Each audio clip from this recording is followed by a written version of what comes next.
લાયા જામનગરમાં, નવું લાયા જામનગરમાં, ક્યાંય નો મળે ને એવું યુનિક ફૂડ અહીંયા મળવાનું છે. તો ફાઇનલી પહોંચી ગયા આપણે ક્રેવર્સ કોર્નરમાં કોરિયન ફૂડ ટ્રાય કરવા માટે, ને ભાઈ સાથે આપણે વાત કરીએ. શું ખવડાવવાના છો આજે? મયુરભાઈ, આજે આપણે કોરિયન ફૂડમાં હું તમને કોરિયન રામેન, કોન્ડોગ અને બબલ ટી ટ્રાય કરાવશું.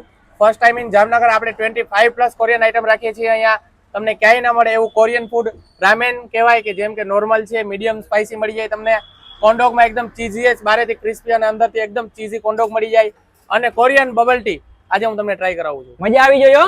અરે તમને મજા આવે મયુરભાઈ. તો આવી શિયાળાની કડકડતી ઠંડીમાં ગરમા ગરમ એકદમ ટેસ્ટી કિમચી રામેન ટ્રાય કર્યા હતા. ત્યારબાદ ફૂલ ચીઝી રામેન કોન્ડો અને અહીંની ફેમસ પોપિંગ બબલ ટ્રી અને ચીઝ કુરકુરે મોમોસ ટ્રાય કર્યા હતા. ને ભાઈ જેટલું ફૂડ છે ને એ બધામાં તમને ઘણા બધા ઓપ્શન મળી રહેવાના છે. ને જેટલું ટ્રાય કર્યું હતું ને એ બધું ફૂડ ખરેખર જોરદાર ટેસ્ટી હતું. તમે ઘર બેઠા ઝોમેટો ને સ્વિગી થી પણ મંગાવી શકો છો. તો મિત્રો આજે જ પહોંચી જાજો. એડ્રેસની વાત કરીએ તો ક્રેવર્સ કોર્નર રોઝી રોક એપાર્ટમેન્ટની નીચે બેડી રોડ